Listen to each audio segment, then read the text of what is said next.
Right.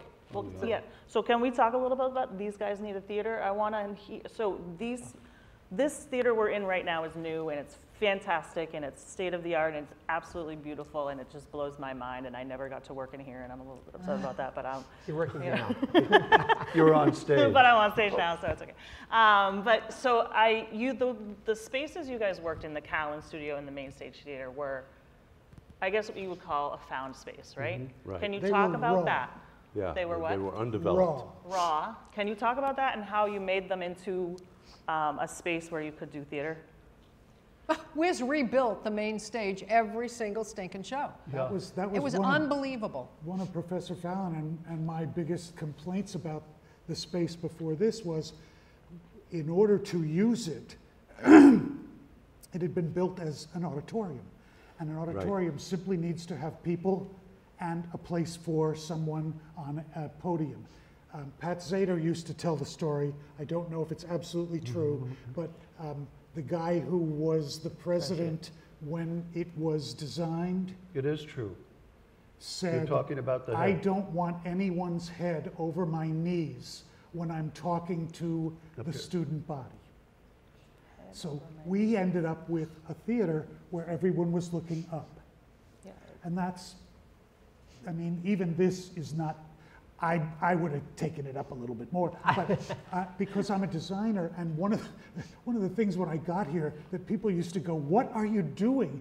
I would do these, do you remember Alchemist? The Yeah. whole floor was all of this cobblestone that I made out of these wonderful cardboard-like bricks. Right, And it right. was all, so when the actors were on it, you actually stumbled sometimes, but the audience couldn't see it.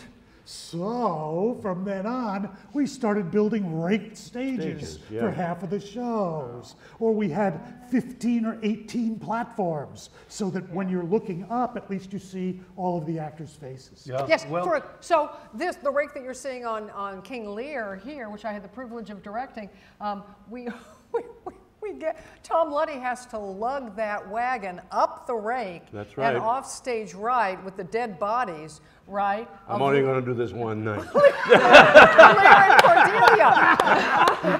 and we would always say, you know, do you want a tech run like you run your tech things before, you know, the house comes in? And Luddy goes, I got one in me. Yeah, that's right. That's it. I'm doing it once a night. And it was great. Kent. I think one of the biggest pleasures I got in my tenure here was to see the student population not just grow of theater artists, but where we were attracting students from. Somerville, Roxbury, Mattapan, seeing students from out of state, hearing about Salem State and coming from out of state, and as far away as Vermont and Indiana. And then Japan. And then And Japan. and Right. China.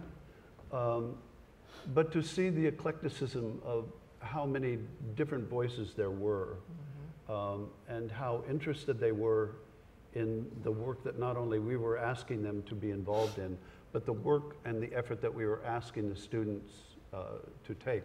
I think all of the faculty, and particularly us sitting here now, really made it a point of challenging our students, because I always liked the challenge that they gave me. One of our students, Tom Silcott, was the very first recipient of the prestigious Irene Ryan Right.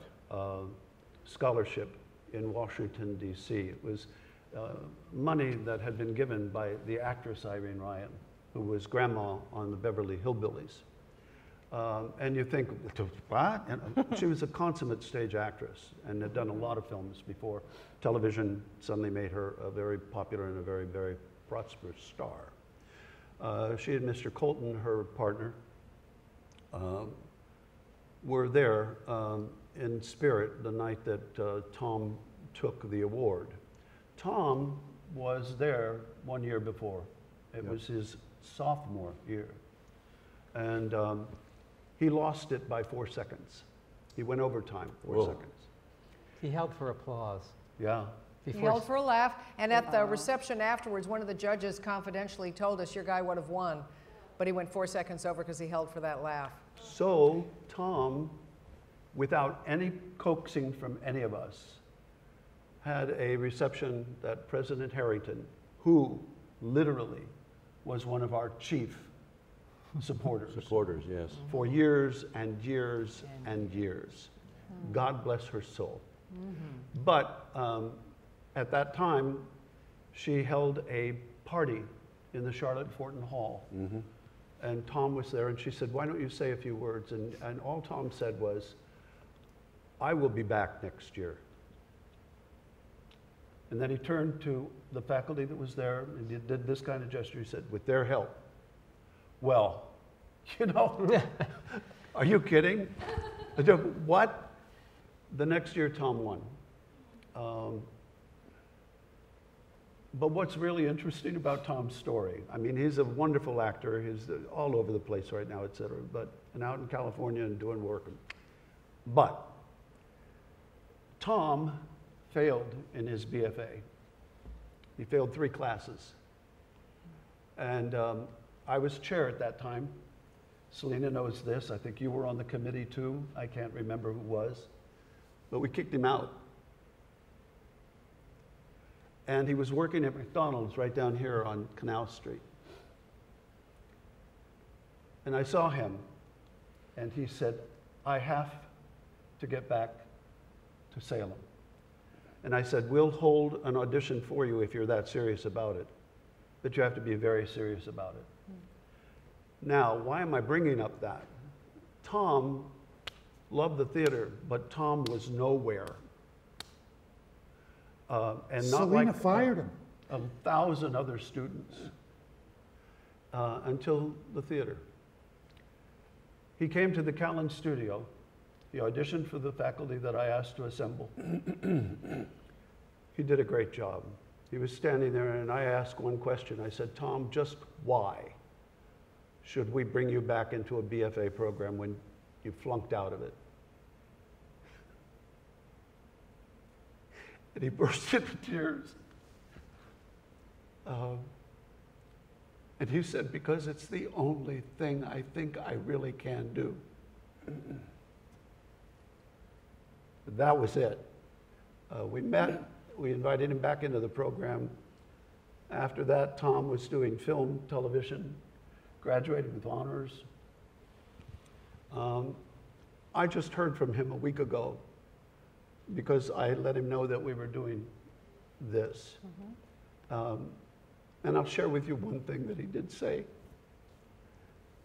Your department is only as good as your students. And I said, yeah? And he said, yeah, and I'm damn good. There you go. That's great. Well, this is a show from, you directed this, right, David? Yes. uh, What the What Butler the Butler Saw. And this was one of the first shows after we took the wall down. Oh, no, this was before we took Before the the wall. So wall. what I was going to show you was, this is, can I show you? Is this in the Callan? So Yeah. this Okay. is the Callan Studio Theater. 20 by 20. And this whole wall back here is a real wall. And that's a real door. Yep. And that was a real double door. And that was it. So it was just a wall with 2 openings in it. And we would do all of our shows using those openings That became whenever the we set. could. But I think some of you were here in the beginning. We actually had to build sets sometimes that would allow a particular actor to sneak behind the wall to get to the door, because we didn't want the door where the door was in the wall. So then we took it down, and then this was What, one you of the took first the- shows that I did after the wall was gone. And you can see up here, we actually did a second level in a 12-foot ceiling room. Right. And this is, if you don't recognize him, this is Professor Luddy in the show. And, oh no, Liam directed this, right? Right. So Tom acted in this one. And we took that wall out so that we could do all of these wonderful things in the Callan. And then Jim Fallon, not to be outdone by me, then Professor Fallon goes, okay, well, I can do that too. So we did a show called Getting Out, and Jim wanted to design it, so Jim designed it, and you can see he did the same thing. There's a catwalk up here where the guards for this woman's, it was about a woman that gets out of prison and then tries to make her life getting out of prison. And so the only thing that was different was he had to go me one better. And you see this pole, this steam pipe? It was a fireman pole. There were moments in the play where the play kind of broke the fourth wall, and the actor would go from being young to being her older self. And so we used this as a gimmick. It was I thought it was one of the most beautiful scenic little additions to a director's job. But it was, so we have done some wonderful things, and all because at some point we said, you know, if we ask to take this wall down, they're going to say no. No, no. Right. And not because there's any reason for it, but right. just because there's no reason for them to say yes. If any of you have ever seen on, sometimes I post it online, a couple of our students did a fabulous documentary of Final Passages. They're set with the ship. And at one point in the beginning, I say, well, you know, they told me it was impossible. And that's not good for me. That makes me just driven to Do it, yeah. So, you know, but we looked, we made sure it was going to be safe. And when it was gone, no one knew. Nobody missed it. So indeed, possession is 9/10 of the law. Right, then- exactly. We realized that the space could be even more. We went further back.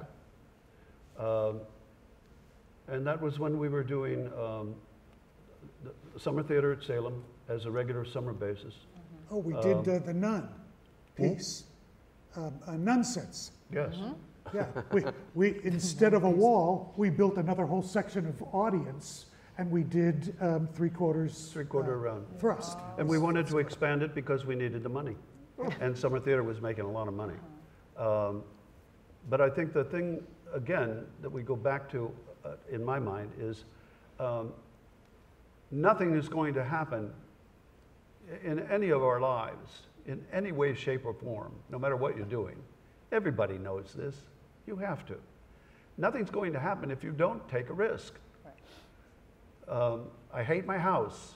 I want to knock this wall out and do that. Oh, but this is going to happen and that's going to happen. Don't BS yourself. If it's going to happen, you have to make it happen. Yeah. If you really want the idea to flourish, then flourish the idea. And I think that's why so much success came out of not just summer theater as an advertisement, but so much of other students came and said, you mean you're in theater year round? You just don't do a show and then another show and it's over? I mean, there were times when as summer theater was in operation and the year was in operation, I don't know how we were living because we never left this place. It Right. seemed that there was show after show after show. And what I think this program really did through faculty was associate what was happening in classrooms, the work that we were doing at that time, how that's going to intersect and intertwine with what we're doing on stage. And being able to use the productions as a petri dish for what the practice and principles were that we're trying to do in our classrooms. Shows why you're doing what you're doing. Yeah. And I know it turns students on. I just know it. Here's Professor Fallon in a production of School for Wives. School for Wives, and he, I again, gotta see this big. sometimes he just does something that just floors me. There's a scene where he played a scribe, The notary. the notary. The notary. Right, The that's his role. notary. And there was a moment where you were having an argument with the young boy, right? Yes. And it was just an argument.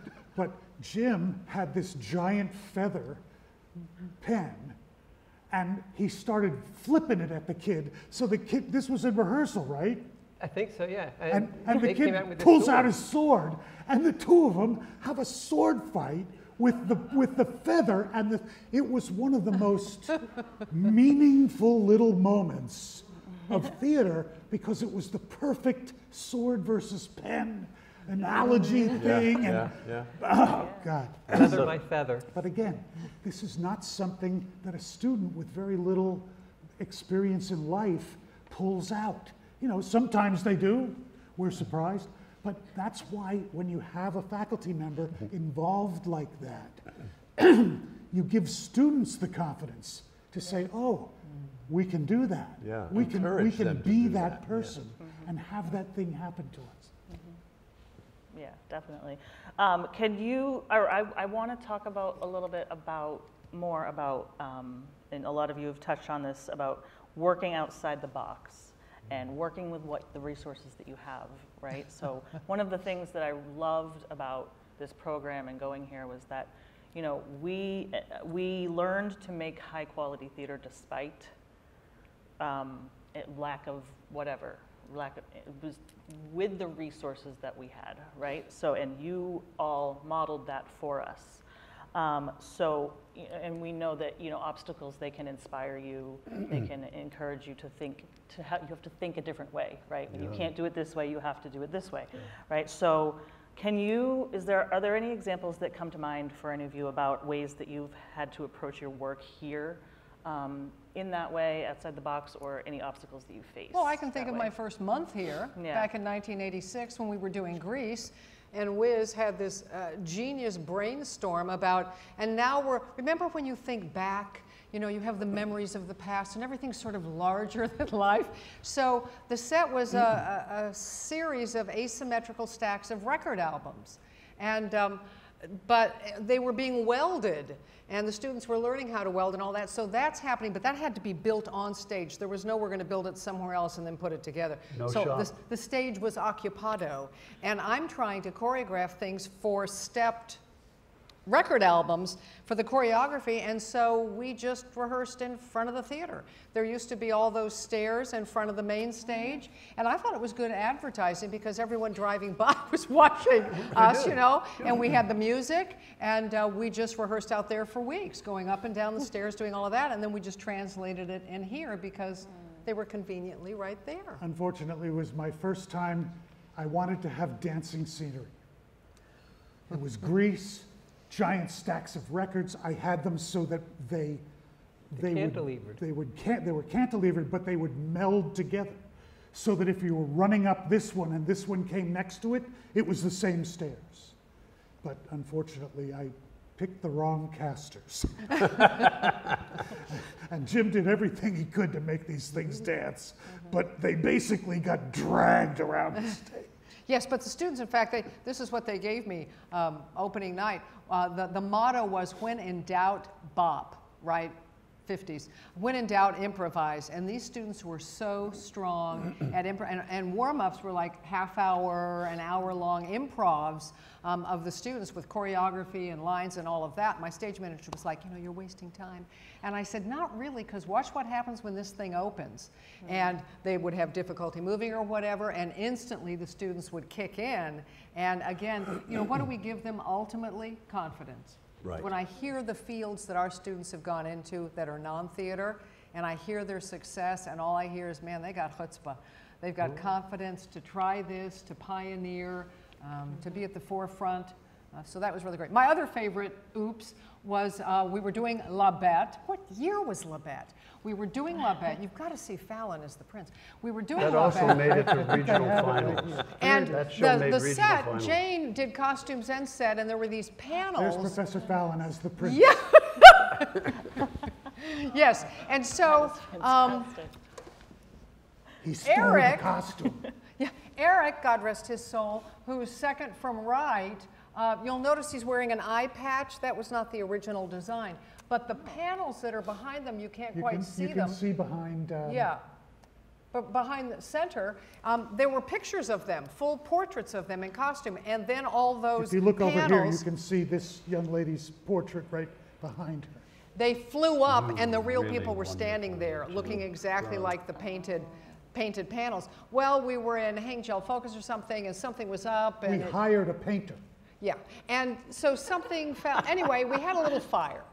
And again, Had a and little fire. okay, so it was one of my You go. shows. That's okay. You know, Hamlet Dreams was my show too. But a little fire, and it landed on Eric's panel right on his face.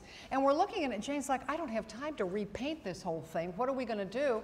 And she goes, I've got a solution. And so she patched the fabric on the panel and gave him an eye patch. And then we reconceived the character, and the actor was told, you're now missing an eye, and you need to wear this patch the whole time and adapt and reinterpret your character completely, and so that we can move forward. That's what And actors are for.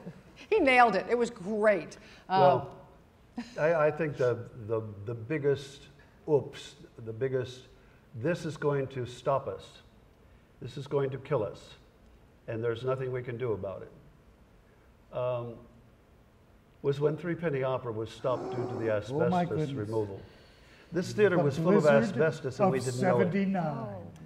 And we were right in you the for middle finding that. of What year was the production by Brecht 79. of No, I meant Lebet. Three Penny Opera. Oh. Wiz had brought in timbers from Vermont. You know, it couldn't come from any place else but 98. Vermont. So he brings them in and had the most fantastic set. It made Boston Globe. They said, this is truly an amazing event. You must see it. It's not just Brechtian. I'm quoting because I remember the quote. It's brilliant. That's what's going to bring the audience in. But trying to get there was an oops that I thought, I can't stand this. The set was 3 stories tall. George Berry, who lives on the North Shore, graduate from our program, was cast as Mackie, and he was going to be on a rope from the top 3rd floor to the next 3rd floor. Wow. And all of this was going to be absolutely brilliant until we're closing your theater. The asbestos removal will take 4 months. The set has to come down. You're not going to be in production. Wiz called me at home, told me that he had just heard this. We called the entire cast and crew together. We met up in Sullivan Building Room 305, I believe it was, to tell them that we were not going to be able to do the show. Well, I have never experienced a riot, thank God. There was a riot. They were ready to throw the desks through the windows. They were not going to accept this whatsoever. Look at that thing. They did not care what the administration said. They would protest with us. We took it to the president of the college. Ultimately, what came down was there was a blizzard in '86. 78. Oh. It was the blizzard of 78. 78. And the fire doors above had frozen open and the set was covered with ice. We went through that. We went through asbestos. The students kept rehearsing. We rehearsed the Brechtian play for almost, 4 months? It had to be good. Or, we were going to blow our brains out. Asbestos was done. We tried to finalize everything. We had 3 weeks to get everything together, to make sure that the floor was safe because it had been soaked. And these workers did not care what they were doing to our building. What they had left was something that Wiz and others had to work hard at getting cleaned up. Well, that production made not only the Boston Globe, but it also made 4 other newspapers. And we got a telephone call from the same channel, Channel 4, that did a showing of the trampolines in '76. In '78, the Channel 4 and Channel 5 were here at our theater to see what we had gone through and that it had been readied. And then after the Globe came out, the phone just didn't stop ringing. Everybody wanted tickets to see how in the world are you doing a show like this after you've been told again and again and again, you will not, you will not, you will not.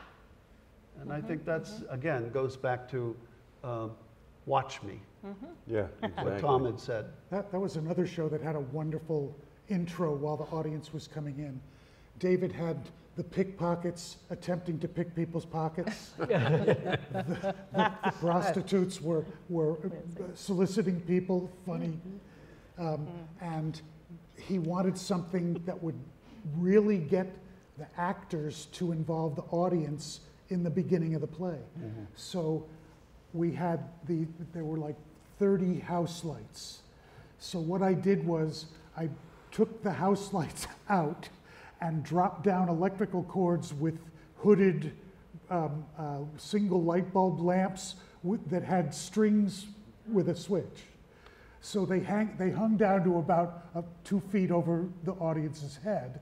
And so as the actors started coming up on stage, they'd go, "Hey, turn that off, will you? Come on, turn that off." And the audience was like, "Oh, what? Oh, okay." And they were starting to, they turned off all the house lights for us every night. That's so It cool. was wicked cool. Yeah. But my favorite obstacle is an actual obstacle that we uncovered when we got rid of the wall in the Callan, and that was the post. Right in the middle of that wall was a steel I-beam, 9 inches by 9 inches, that Post. supported the middle of the Supporting the middle I-beam of the- that supported the floor above. It was a structural piece. I tried, Jim said, "No, you can't take it out." So Jim and I went through a series of 15 years where we invented everything you can imagine, that scenery that covered that post. I turned it into a telephone pole, Jim turned it into a tree. I turned it into a corner post of a doorway. Jim turned it into something that you climbed on in the show. I mean, it has been a source of hysterical joy, even though it was an absolute obstacle. Yep. And I think And that it's- goes along with what you're saying. We don't look at those things as, "Oh no." We look at them as, "Oh, wow." Yeah. Yeah, what can we do? Right. What can we do with this? Designing scenery. How am I supposed to fit all those different locations in the Miracle Worker into the Callan studio? Okay, what if? And then what if? What if? How about if I can do that, and I can do that, and I can do that? It's like, yeah, okay. Resources. Money is one of them. Time is another one. People is another one. I mean, I used to go to Levitt's, the discount room. It's used to be a furniture store. There's a Home Depot now there at Liberty Tree Mall. What have you got? What's scratched and dented? I'll buy it. Going there. Building 19. We loved Building 19. Yeah. rest in Barefoot in the peace. Park, those 2 love seats. I think they're $100 a piece. And Deb Register's mom liked them. I think she might have bought them I from think us. she did. Wow. But, we needed wicker furniture for production. Go to Pier 1. Well, the wicker furniture at Pier 1 is really expensive. I was like, "What do you got?" And she goes, "Oh, well, there's stuff out in the dumpster. It's broken." I said, "Really?" That's what you think. So for 2 weeks, our tech students got to learn how to fix wicker furniture. See, there you go. Right? But that's you. There's so many people that I know who are technical directors who are louses. And they are. I mean, that's too much. That's too much work. Yeah. I can't do that over again. You're going to have to live with it. I've heard that as a professional. You never. None of us. Our policy always was whatever it takes, however it. long it takes, how much energy it takes, all the resources that we can find to make the greatest show we can make. And the folks that you're talking about are the ones that, well, that's good enough. If this is how much time I'm willing to put into it, and so however it turns out, okay, it turns out. You've got no It's a business very being different here. value system Yeah. that we operated under. Yeah, definitely. Very different. It was always hard for me to be with students that were so excited and wanted to do so much, and then to have to look at them and say, "No, we can't. No, you know what? I guess when I was growing up, it was the budgets for things were much, much less than they are now. And I mean percentage-wise, not just actual money. But one of the things that I learned was that seemed to be 2 kinds of designers that I met in New York City. One was the kind of designer that said, "What's my budget?" And that's what they used to design the set. The other was a designer that designed and then said, "What's my budget?" And then said, "How can we make this work? Right. How can we make this work?" Jim did a set of mine for Where's Charlie?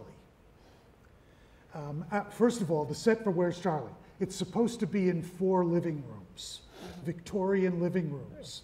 And I looked at David and I said, David, we don't have the budget for 4 Victorian living rooms. We don't have the budget for 1 Victorian living room. I said, but how about this? Imagine if you would. And whenever I said this to David or Tom, I would say, imagine if you would. And they would go, all right, let's do that for a minute. And David goes, all right. And I said, what if these were 4 houses whose big gardens all dumped into the same giant public garden? So that instead of having to go inside where all the ritzy furniture and the drapes and the windows and the stuff that we didn't have money for, what if it was all trellis and flowers and vines and in the middle I'll give you a revolve. And David said, a revolve. He didn't care about the rest. He just wanted the revolve. And you staged what, I put this online the other day. Yeah. You staged one of the funniest chase scenes I've ever seen in a show using a revolve. There was a drunken butler who was always trying to serve people drinks through the whole show. So David had the drunken butler shuffling around with a tray of drinks, going up and down stairs as the thing turned, revealing the next little thing that was in part of the chase, only the butler just kept walking. So the butler never changed his position versus the audience, whereas everybody else in the show was in hysterics. They were all moving. What was fun about that too is it was one rehearsal, and Wiz said, you know, he's not moving at all. He's just there, you know. And I said, you know what I really want is that while he's walking, let him drink all the drinks. And we had the tray that was full of drinks, and he drank every one of them and never left the center stage. There are so many episodes of what we're all talking about.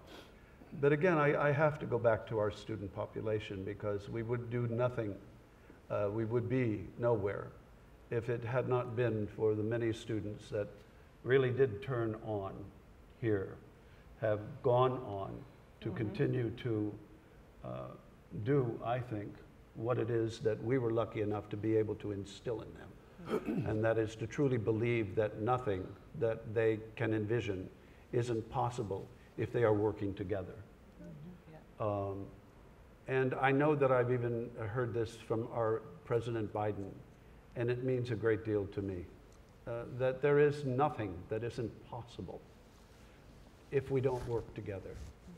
And I think if a department developed like that, and it came back to our earlier roots and kept coming through all of us. From the early days when Tom was working at other theaters and then brought theater here, brought it with the faculty, enough to influence a department to start growing. Even though English was his core and always will be, the theater came out of people that he knew in that particular area of English, dramatic literature. Right. Who wanted so badly to do exactly why we have dramatic literature, and that is it's to be spoken and it's to be live. Live, yeah. And to see that Tom then, with the help of Charlotte and other faculty along the lines, continued to keep a heritage of try your very best to make something happen, because that will attract and you will grow. So I do believe that you're looking at firsthand the producing body of Salem State Theater. But producing theater that then leads to program, a BA, BFA, advanced degree work in the BFA in terms of playwriting and directing, and technical work and technical students that we never ever thought that we would see. But we wouldn't have them had not been Jeff Huberman saying to a technical wizard in grad school, You created miracles for me. I need you here to create a miracle. And as you can see, it went on and on and on and on. Yeah. To the point where at present, even when I am lucky enough to go somewhere where theater is happening that's not my theater, people talk about Salem State. Yep. And they talk about the work and the people that they know that they're working with. That for me is everything. Yeah. That's everything. I just think of the success. I'm calling it success of all the graduates from this program, who many have gone on to Yale, now have their own, Rich Tessa's own lighting design company, Michelle Habeck, Rob Duggan. I mean, the list of Molly McCarter, I'm thinking of some of the people like, wow, Yeah, they're very successful. and a lot of them. Correct. There are. Yeah. There are. And the only question I have is, where's my percentage? In the mail. Oh, it's coming in the mail, I think. It's on its way. I was going to say you already have it. This is it, David. Yeah, You bet. it's right Well, here, right here. Yeah, this is it. So, well, thank you guys so much. I think you really kind of wrapped it up nicely for us with the, you know, it comes back to the students and, you know, and we have to end our time now, unfortunately, because we are over time. But I am just really thankful that you guys all were able to be here today and to share your stories. Hopefully we can do it again sometime. That would be fun. We can make it a tradition. Love it. Yeah, do that. And, Once a year. Yeah. So thank you guys, and And thank you. Yeah, all thank of the you for audience. being Thank here. you. Yeah. Thank you and all. Thank you, Stu. and thank you for that watch me attitude that has inspired so many of us. So.